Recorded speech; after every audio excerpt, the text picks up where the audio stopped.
Cynthia Sin-Yi Cheng is a champagne specialist. She's a wine writer.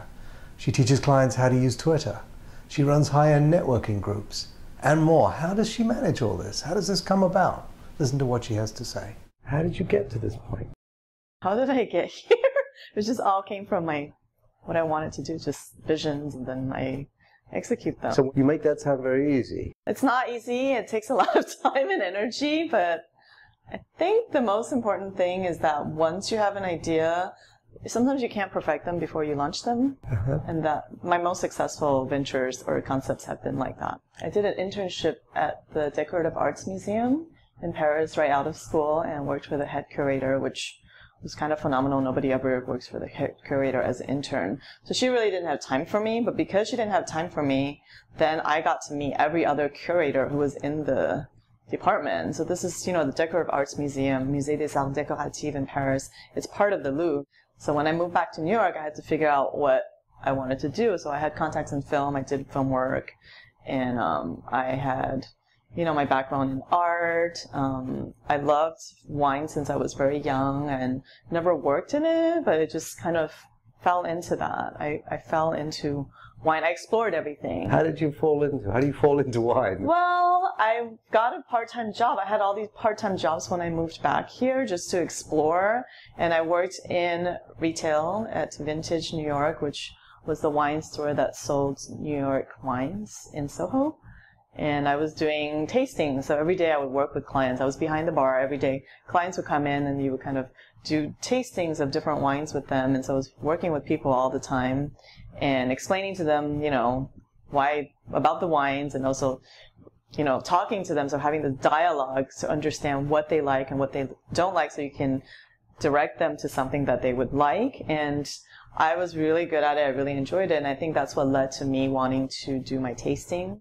And then they fired me because I went to Shanghai one weekend. I really had to go there for a family business, and I don't think they believed that I really flew to Shanghai for the weekend. I think they thought that I made that up. I basically had the idea that I wanted to do tastings for friends and just start, that part of it. And I had the concept, and then I came up with the name. It just came to me, and then I basically one morning went to a coffee shop, and then I did the whole entire concept in an hour, and then I just launched it.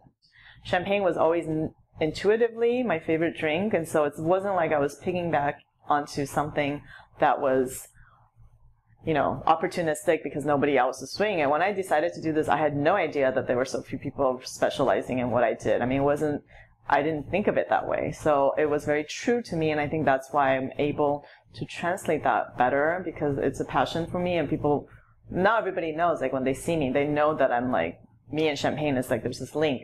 I talked to every single person I can imagine that was 5 degrees removed that had any champagne contact.